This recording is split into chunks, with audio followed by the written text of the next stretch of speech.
Good afternoon, guys. What's happening? I figured I'd do a quick video on doing upholstery buttons because sometimes they can be a complete pain in the neck. So one of the tricks I like to do is first determine, because these buttons can either be made out of a plastic, aluminum, or metal. And if they're made out of a metal, meaning steel, they're going to rust on you and bite you in the ass. So I actually carry a magnet in my upholstery cleaning bag. And you want a magnet that's really strong enough to make sure you're penetrating through the fabric and whatnot. But what I do is I test the button and see if it's actually sticking to the button or not. The other way you can do it is you can push the fabric down and lift open. But sometimes the thread that's holding this can be really, really weak. So and depending on how tight they are, will depend on whether you're going to snap that string or not. So I'm not a big fan of bending them over to check. That's why I like the magnet deal, and you can actually slide it underneath, because some of these, they're a two-piece button that snaps together. So I have found where it's been aluminum on one side and steel on the other, so you want to check both sides.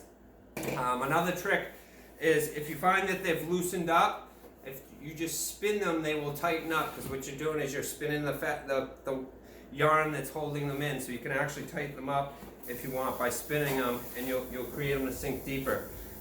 So once you determine if they're steel, then you're going to have a problem with rust and stuff. So you want to get them as dry as you possibly can, as fast as you can. But if they're not, if they're aluminum or plastic, go ahead, soak them, get them wet, don't worry about it, it's not a big deal. But here's the other thing, is you can catch a tool on these very easy and you can pull them off. So what I like to do, and of course I use an old school tool, but here's still a trick. So I carry in my upholstery bag, again, I carry a small piece of screen for a couple different reasons, but what I can do is I can put this right over the button, and I use this old school tool, and I can clean right through the screen and rinse that whole button without having to worry about snagging it with the edge and pulling that button off and get it pretty clean. And then if I have to, I can also put that screen on there and take my vacuum hose and just let it sit for a couple seconds just to get it as dry as I can, go back and forth and not have any issues. And of course I'll throw a fan on it.